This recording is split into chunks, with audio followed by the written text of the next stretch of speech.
समझ लीजिए बहुत रात हो चुकी है और हम किसी स्टेशन पे मौजूद हैं और हमें पता चलता है कि ये स्टेशन है भूतिया। तो आपकी हालत क्या होगी?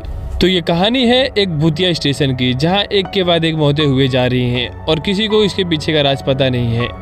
तो अब हम बढ़ते हैं इस मूवी की ओर और पता करते हैं कौन सुलझाएगा इस स्टेशन की गुत्थी को। अब आगे नायोंग नाम की एक रिपोर्टर, जिसने हाल ही में एक लड़की का फोटो लिया था अपने आर्टिकल के लिए, लेकिन उसके ऑफिस में उससे कंप्लेंट आता है कि वो एक लड़का था, तुमने उसके परमिशन के बिना उसका फ़ोटो लिया था, इसलिए उसने कंप्लेंट फाइल किया है। जबकि इसने उसका परमिशन लेके उसका फ़ोटो लिया था, लेकिन वो शायद तब नशे में था और इसे इस चीज़ के सेटलमेंट के लिए $50,000 भरना पड़ेगा। अब आगे नायोंग, चोईवुन और वुंजा, जो 2 स्टेशन पे काम करते थे, उनसे मिलती है और बताती है कि जिस लड़की का मैंने फ़ोटो लिया था वो एक लड़का निकला। अब बाद में वुंजा नायोंग को बताता है कि कल रात को स्टेशन पे एक बंदे की मौत हो गई थी, लेकिन ये वो मौत नहीं थी जो हमने पहले सीन में देखी थी। नायोंग बोलती है हाँ मैंने भी सुना। वुंजा बोलता है वो सुसाइड नहीं था। चोईवुन उसे मना करता है बताने से, क्योंकि ये उस समय वहीं मौजूद था। तो अब ये पूरी कहानी बताता है। उस रात ये अपने सर के पास जाता है, जो कि एक CCTV रूम में थे, जहाँ से पूरा स्टेशन का रिकॉर्डिंग्स दिखता था।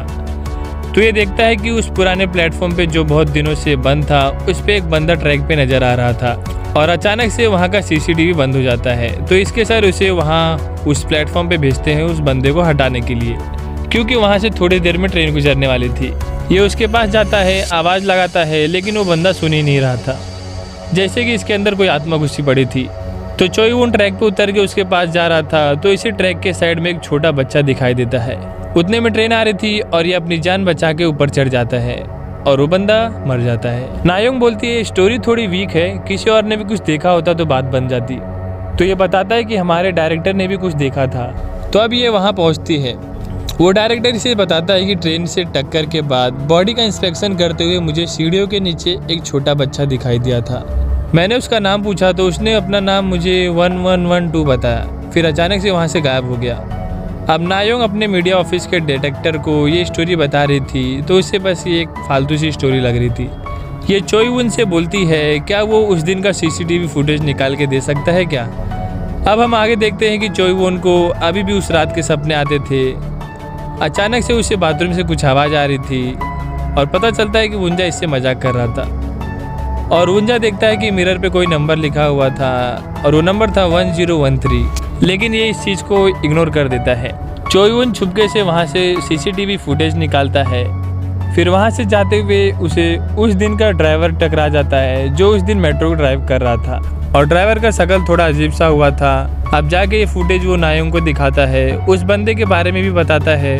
तो अब नायोंग सोचती क्यों ना उसका भी इंटरव्यू ले लिया जाए।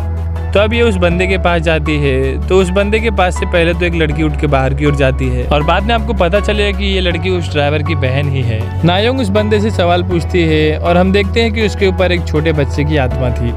बंदा बोलता है वहाँ 2 लोग थे, ये शायद उस दिन की बात कर रहा था। अब ये उठ के बेसमेंट में चला जाता है और दूसरी तरफ नायोंग की स्टोरी छपाछप छप रही थी और ट्रेन पे चल रही थी। अब बेसमेंट में वो ड्राइवर एक तरफ मुंह करके खड़ा हुआ था। नायोंग उससे पूछ रही थी तो वो उसे एक नंबर बताता है 0329। नायोंग को कुछ समझ नहीं आ रहा था कि वो क्या कर रहा है और वो अचानक से मुड़ता है तो उसका चेहरा डरावना सा हुआ था और ये डर के भाग जाती है। नायोंग को भी अब थोड़े अजीब से सपने आ रहे थे। अब ऑफिस में सब केक लेकर इसकी स्टोरी के लिए सेलिब्रेट कर रहे थे। तभी उसकी बॉस आती है और इसे एक शॉकिंग सी न्यूज़ बताती है कि जिस टाइमिंग नायोंग ने उस ड्राइवर का इंटरव्यू लिया था, वो बंदा उससे पहले ही मर गया था। और ये लोग CCTV में देखते हैं कि जब ये इंटरव्यू ले रही थी तो प्लेटफॉर्म पे वो बंदा था ही नहीं, मतलब ये अकेले ही वहाँ बैठी हुई थी। और बेसमेंट में भी जब नायोंग थी तब वहाँ सिर्फ उसकी बॉडी लटकी हुई थी। अब उस बंदे की बहन नायोंग को मिलने के लिए बुलाती है और अब नायोंग उसके घर पे जाती है और ये वही लड़की थी जो उस रात उसके पास से निकली थी। वो बहुत अजीब अजीब सी बात कर रही थी। बोलती है मेरा भाई शायद नीचे कुआं ढूंढने गया था। अजीब अजीब सी पता नहीं क्या कहानी बता रही थी। अब नायोंग एक जगह से पता लगाती है कि ओक्सू स्टेशन पे बहुत पहले सही में एक कुआं मौजूद था। ये फ़ोन करके उसकी बहन लिन को बताती है। अब बाद में चोईवुन और नायोंग उस डायरेक्टर के पास जाते हैं उस ड्राइवर की बॉडी की फ़ोटो लेने के लिए, क्योंकि वही एक मॉर्चरी भी संभालता था और उसके पास सारी बॉडी मौजूद थी। उसकी बॉडी पे नाखून के बहुत से निशान थे। ये बताता है कि जितने भी लोग इस स्टेशन पे मरे हैं सबकी बॉडी पे ऐसे ही निशान थे। चोईवुन देखता है कि उस डायरेक्टर के हाथ पे भी स्क्रैचेस थे अब हम आगे देखते हैं कि यहाँ लिन के हाथ में एक डायरी थी जिस पे बहुत सारे वैसे ही नंबर लिखे हुए थे और उसे उसके भाई और डैड के साथ की एक फ़ोटो भी उस बुक में मिलती है। अब अगले दिन ऑफिस में इसे पता चलता है कि इसकी स्टोरी 1 मिलियन हिट कर चुकी है। लोग वहाँ जाके सेल्फीज ले रहे हैं और खुद के हाथों पे ऐसे स्क्रैचेस बना रहे हैं। अब बाद में हम देखते हैं कि चाइवोन वुंजा के हाथ पे भी वैसे ही स्क्रैचेस देखता है, लेकिन वुंजा बोलता है यार कुछ नहीं होगा, टेंशन मत लो। वुंजा नाइट शिफ्ट पे था, चाइवोन वहाँ से चले जाता है। अब बाद में वो लड़की जो कि हमने पहले सीन में देखा था, जो कि एक लड़का था, वो बाथरूम में जाता है और वो भी बहुत सारे बच्चों की आत्मा देखता है और उसकी मौत होती है। ये सब देखने के लिए वुंजा को भेजा जाता है और वुंजा की भी मौत हो जाती है। अब बाद में हम देखते हैं कि चाइवोन के भी हाथ पे वैसे स्क्रैचेस आ चुके हैं। चाइवोन बोलता है क्या मैं भी मर जाऊंगा? नायंग बोलती है हम कुछ रास्ता निकालेंगे, तुम टेंशन मत लो। चाइवोन को उसके सपने में बच्चों की आत्मा और कुएं भी दिखाई दे रहे थे। अब ये दोनों लिन के पास जाते हैं, बोलते हैं तुम्हारी तरह इसे भी सपने में कुएं नजर आते हैं। लिन बताती है मुझे पता चला ओक्सू स्टेशन के पास ओक्सू ऑर्फेनेज चलता था और वो सब नंबर बच्चों के एडमिशन के डेट्स थे। अब नायोंग लिन के भाई का मोबाइल मांगती है जिसमें कुछ सबूत हो सकते थे, तो ये लोग उस मोबाइल को चेक करते हैं और इन्हें एक वीडियो मिलता है जो कि उसके भाई ने बनाया हुआ था। एक वीडियो उस प्लेटफॉर्म के ऊपर ही, जिसमें वो ट्रैक पे जा रहा था और ट्रैक के पास एक सुरंग मौजूद थी जिसे वो इस वीडियो में दिखा रहा था और उसे वहाँ पे हड्डियाँ भी दिखाई दे रही थी। शायद वो उन बच्चों की होगी जिन्हें वहाँ दफनाया गया हो। अब चाइवोन और नायोंग उस जगह पे पुराने प्लेटफॉर्म के पास से कैमरे से बचते बचते पहुँच जाते हैं। अंदर जाकर दोनों को बहुत सारे बच्चों की आत्माओं का सामना करना पड़ता है और काफ़ी हड्डियाँ भी इन्हें मिलती हैं जो कि सब उन बच्चों की थी। ये बोलती है हम ये सच्चाई सबके सामने लाकर रहेंगे।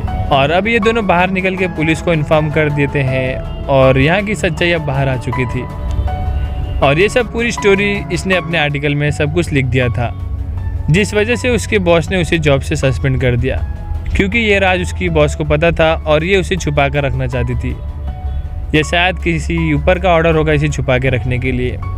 अब रात को स्टेशन पे फिर से चाइवोन को आत्मा दिखती है। वो बाहर की ओर भागता है तो उसे वो डायरेक्टर दिखता है जिसके हाथ पे पहले स्क्रैचेस थे, लेकिन अब वो देखता है कि उसके हाथ से स्क्रैचेस गायब हो चुके हैं। चाइवोन डायरेक्टर के घर जाता है और उससे पूछता है तो वो बताता है कि सिंपल मैंने ये किसी और को ट्रांसफ़र कर दिया, मतलब जो मौत मेरी होने वाली थी अब किसी और की होगी।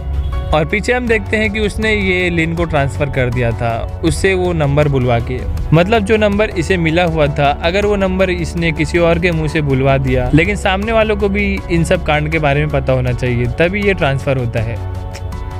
अजीब सा श्राप था भाई। और लिन यहाँ नायोंग के पास आई थी और बताती है कि डायरेक्टर ने उसके साथ क्या किया।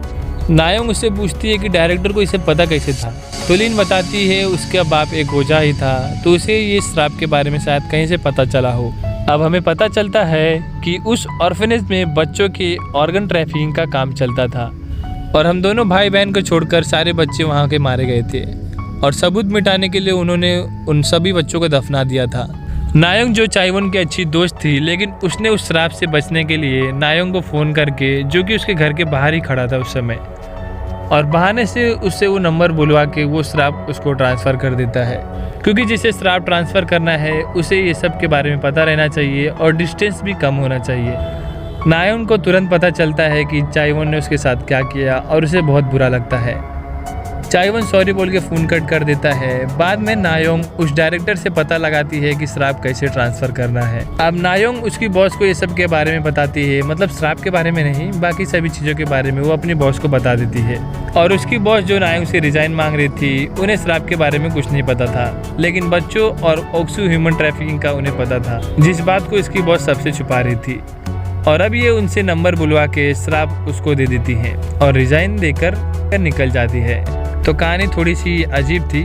तो अब कहानी ख़त्म हो गई है तो वीडियो भी ख़त्म करते हैं। और अगर आपको ये मूवी पसंद आई हो तो प्लीज़ चैनल को सब्सक्राइब कर दें।